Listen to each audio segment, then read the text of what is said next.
श्री गणेशाय नमः। श्री गोपीजनवल्लभाय नमः। श्रीमद्भागवत महापुराण दशम स्कंध अथ द्वितीयोऽध्यायः। भगवान का गर्भ प्रवेश और देवताओं द्वारा गर्भ स्तुति। श्री सुखदेव जी कहते हैं, परीक्षित, कंस एक तो स्वयं बड़ा बली था और दूसरे मगर नरेश जरासंध की उससे बहुत बड़ी सहायता प्राप्त थी। तीसरे उसके साथी थे प्रलंबासुर, बकासुर, चाणूर, तृणावर्त, अघासुर, मुष्टिक, अरिष्टासुर, द्विविध, पूतना, केशी और धेनुक तथा वाणासुर और भौमासुर आदि बहुत से दैत्य राजा उसके सहायक थे। इनको साथ लेकर वे यदुवंशियों को नष्ट करने लगा। वे लोग भयभीत होकर कुरु, पंचाल, केकेय, शाल्व, विदर्भ, निषद, विदेह और कौशल आदि देशों में जा बसे। कुछ लोग ऊपर ऊपर से उसके मन के अनुसार काम करते हुए उसकी सेवा में लगे रहे। जब कंस ने एक एक करके देवकी के 6 बालक मार डाले, तब देवकी के सातवें गर्भ में भगवान के अंश स्वरूप श्री शेष जी, जिन्हें अनंत भी कहते हैं, शेष भगवान ने विचार किया कि रामावतार में मैं छोटा भाई बना, इसी से मुझे बड़े भाई की आज्ञा माननी पड़ी और वन जाने से मैं उन्हें रोक नहीं सका। श्री कृष्णावतार में मैं बड़ा भाई बनकर भगवान की अच्छी सेवा कर सकूंगा, इसलिए वे श्री कृष्ण से पहले ही गर्भ में आ गए, जिन्हें अनंत भी कहते हैं। श्री शेष जी पधारे। आनंद स्वरूप श्री शेष जी के गर्भ में आने के कारण देवकी को स्वाभाविक ही हर्ष हुआ, परंतु कंस शायद इसे भी मार डाले, इस वजह से उनका शोक भी बढ़ गया। विश्वात्मा भगवान ने देखा कि मुझे ही अपना स्वामी और सर्वस्व मानने वाले यदुवंशी कंस के द्वारा बहुत ही सताए जा रहे हैं। तब उन्होंने अपनी योग माया को यह आदेश दिया, देवी कल्याणी, तुम ब्रज में जाओ। वह प्रदेश ग्वालों और गौओं से सुशोभित है। वहाँ नंद बाबा के गोकुल में वसुदेव की पत्नी रोहिणी निवास करती है। उनकी और भी पत्नियाँ कंस से डरकर गुप्त स्थानों में रह रही है। इस समय मेरा वह अंश, जिसे शेष कहते हैं, देवकी के उदर में गर्भ रूप से स्थित है। उसे वहाँ से निकालकर तुम रोहिणी के पेट में रख दो। कल्याणी, अब मैं अपने समस्त ज्ञान बल आदि अंशों के साथ देवकी का पुत्र बनूंगा और तुम नंद बाबा की पत्नी यशोदा के गर्भ से जन्म लेना। तुम लोगों को मुंह मांगे वरदान देने में समर्थ होगी। मनुष्य तुम्हें अपनी समस्त अभिलाषाओं को पूर्ण करने वाली जानकर धूप, दीप, नैवेद्य एवं अन्य प्रकार की सामग्रियों से तुम्हारी पूजा करेंगे। पृथ्वी में लोग तुम्हारे लिए बहुत से स्थान बनाएंगे और दुर्गा, भद्रकाली, विजया, वैष्णवी, कुमुदा, चंडिका, कृष्णा, माधवी, कन्या, माया, नारायणी, ईशानी, शारदा और अंबिका आदि बहुत से नामों से पुकारेंगे। देवकी के गर्भ में से खींचे जाने के कारण शेष जी को लोग संसार में संकर्षण कहेंगे, लोक रंजन करने के कारण राम कहेंगे और बलवानों में श्रेष्ठ होने के कारण बलभद्र भी कहेंगे। जब भगवान ने इस प्रकार आदेश दिया, तब योगमाया ने जो आज्ञा कहकर उनकी बात शिरोधार्य की और उनकी परिक्रमा करके वे पृथ्वी लोक में चली आईं तथा भगवान ने जैसा कहा था वैसे ही किया। जब योगमाया ने देवकी का गर्भ ले जाकर रोहिणी के उदर में रख दिया, तब पूर्ववासी बड़े दुख के साथ आपस में कहने लगे, हाय, बेचारी देवकी का यह गर्भ तो नष्ट ही हो गया। भगवान भक्तों को अभय करने वाले हैं, वे सर्वत्र सब रूप में हैं, उन्हें कहीं आना जाना नहीं है। इसलिए वे वसुदेव जी के मन में अपनी समस्त कलाओं के साथ प्रकट हो गए। उसमें विद्यमान रहने पर भी अपने को अव्यक्त से व्यक्त कर दिया। भगवान की ज्योति को धारण करने के कारण वसुदेव जी सूर्य के समान तेजस्वी हो गए। उन्हें देखकर लोगों की आंखें चौंधिया जाती। कोई भी अपने बल, वाणी व प्रभाव से उन्हें दबा नहीं सकता था। भगवान के उस ज्योतिर्मय अंश को, जो जगत का परम मंगल करने वाला है, वसुदेव जी के द्वारा आधान किए जाने पर देवकी ने ग्रहण किया। जैसे पूर्व दिशा चंद्रदेव को धारण करती है, वैसे ही शुद्ध सत्व से संपन्न देवी देवकी ने विशुद्ध मन से सर्वात्मा एवं आत्मस्वरूप भगवान को धारण किया। भगवान सारे जगत के निवास स्थान है। देवकी उनका भी निवास स्थान बन गई, परंतु घड़े आदि के भीतर बंद किए हुए दीपक का और अपनी विद्या दूसरे को ना देने वाले ज्ञान कल की श्रेष्ठ विद्या का प्रकाश जैसे चारों ओर नहीं फैलता, वैसे ही कंस के कारागार में बंद देवकी की भी उतनी शोभा नहीं हुई। देवकी के गर्भ में भगवान विराजमान हो गए। उसके मुख पर पवित्र मुस्कान थी और उसके शरीर की कांति भी बंदी ग्रह जगमगाने लगा था। जब कंस ने उसे देखा, तब वह मन ही मन कहने लगा, अब की बार मेरे प्राणों के ग्राहक विष्णु ने इसके गर्भ में अवश्य ही प्रवेश किया है, क्योंकि इसके पहले देवकी कभी ऐसी ना थी। अब इस विषय में शीघ्र से शीघ्र मुझे क्या करना चाहिए? देवकी को मारना तो ठीक ना होगा, क्योंकि वीर पुरुष स्वार्थवश अपने पराक्रम को कलंकित नहीं करते।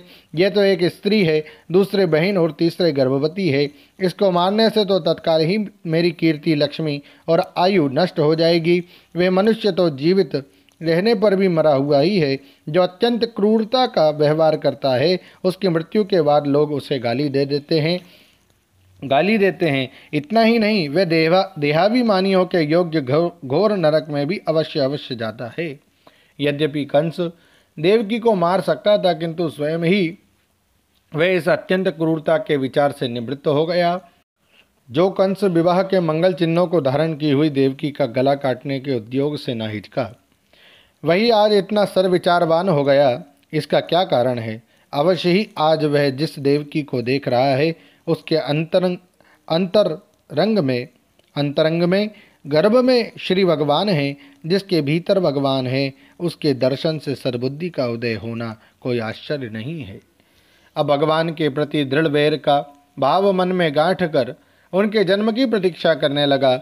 वह उठते बैठते, खाते पीते, सोते जागते और चलते फिरते सर्वदा ही श्री कृष्ण के चिंतन में लगा रहता। जहाँ उसकी आंख पड़ती, जहाँ कुछ खड़का होता, वहाँ उसे श्री कृष्ण दिख जाते। इस प्रकार उसे सारा जगत ही श्री कृष्ण में दिखने लगा।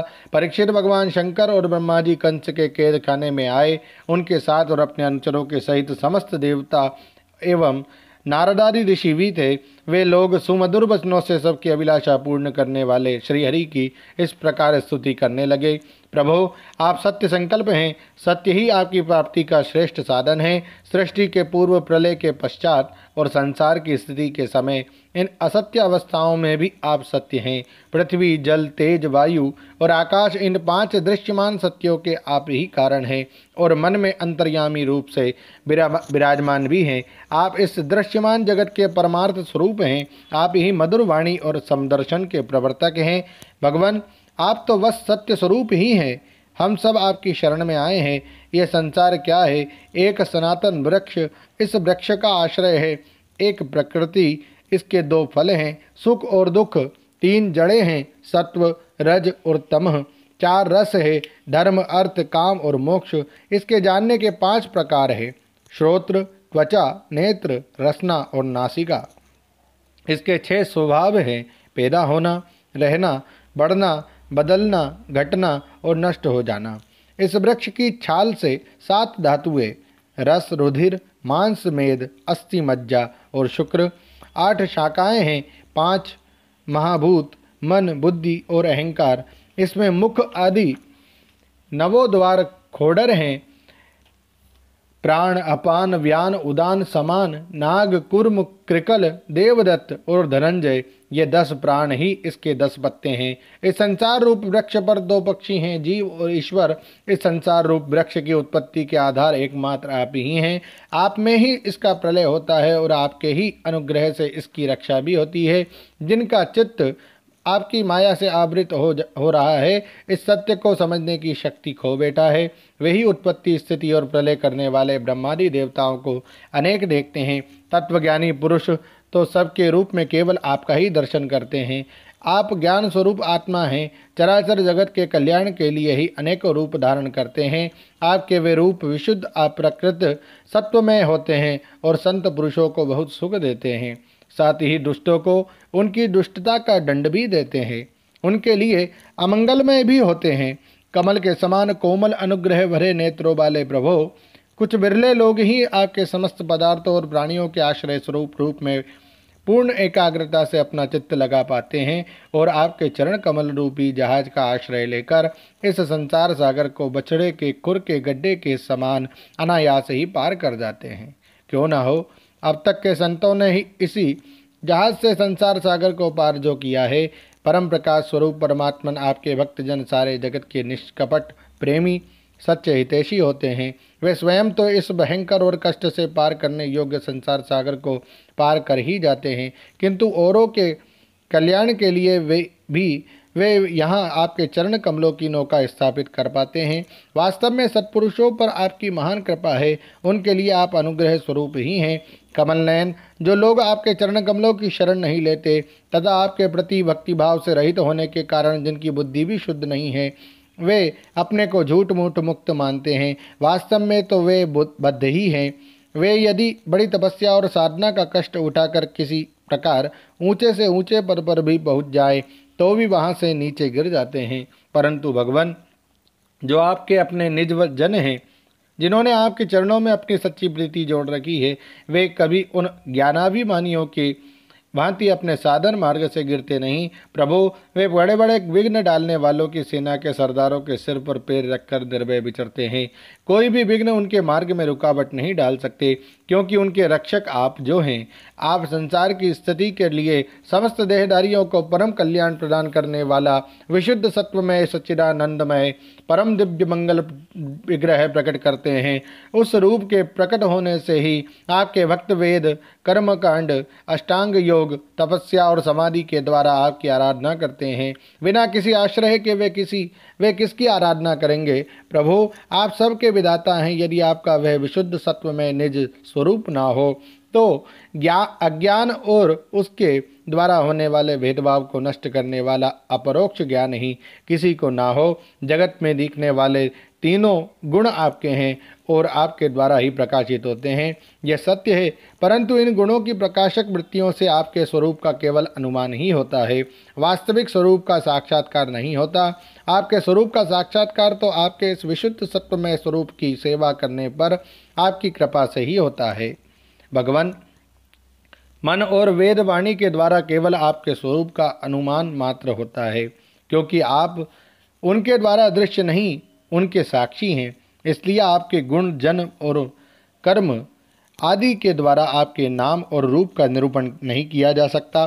फिर भी प्रभु, आपके भक्तजन उपासना आदि क्रिया योगों के द्वारा आपका साक्षात्कार तो करते ही हैं। जो पुरुष आपके मंगलमय नामों और रूपों का श्रवण, कीर्तन, स्मरण और ध्यान करता है और आपके चरण कमलों की सेवा में ही अपना चित्त लगाए रहता है, उसे फिर जन्म मृत्यु संसार के चक्र में नहीं आना पड़ता।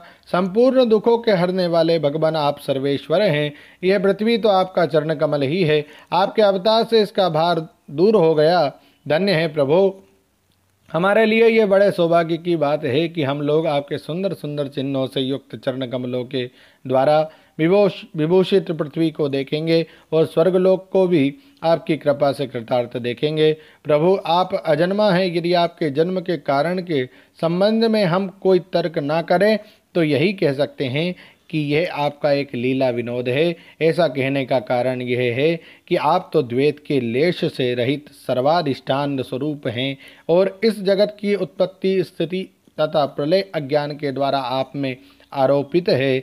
प्रभु, आपने जैसे अनेकों बार मत्स्य, हयग्रीव, कच्छप, नरसिंह, बराह, हंस, राम, परशुराम और वामन अवतार धारण करके हम लोगों की और तीनों लोकों की रक्षा की है, वैसे ही आप इस बार भी पृथ्वी का भार हरण कीजिए। यदुनंदन, हम आपके चरणों में वंदना करते हैं। देवकी जी को संबोधित करके, माता जी, ये बड़े सौभाग्य की बात है कि आपकी कोख में हम सबका कल्याण करने के लिए स्वयं भगवान पुरुषोत्तम अपने ज्ञान, बल आदि अंशों के साथ पधारे हैं। अब आप कंस से तनिक भी मत डरिए। अब तो वह कुछ ही दिनों का मेहमान है। आपका पुत्र यदुवंश की रक्षा करेगा। श्री सुखदेव जी कहते हैं, परीक्षित, ब्रह्मादि देवताओं ने इस प्रकार भगवान की स्तुति की। उनका रूप यह है, इस प्रकार निश्चित रूप से तो कहा नहीं जा सकता। सब अपनी अपनी मति के अनुसार उसका निरूपण करते हैं। इसके बाद ब्रह्मा और शंकर जी को आगे करके देवगण स्वर्ग चले गए। ओम नमो भगवते वासुदेवाय। श्रीमद्भागवते महापुराणे पारमहंस्यां संहितायां दशम स्कंधे पूर्वार्धे गर्भगत विष्णोर्ब्रह्मादि कृतस्तुतिर्नाम द्वितीयोऽध्यायः। श्रीराधाकृष्णार्पणमस्तु। हरये नमः, हरये नमः, हरये नमः। जय श्री कृष्ण। राधेश्याम।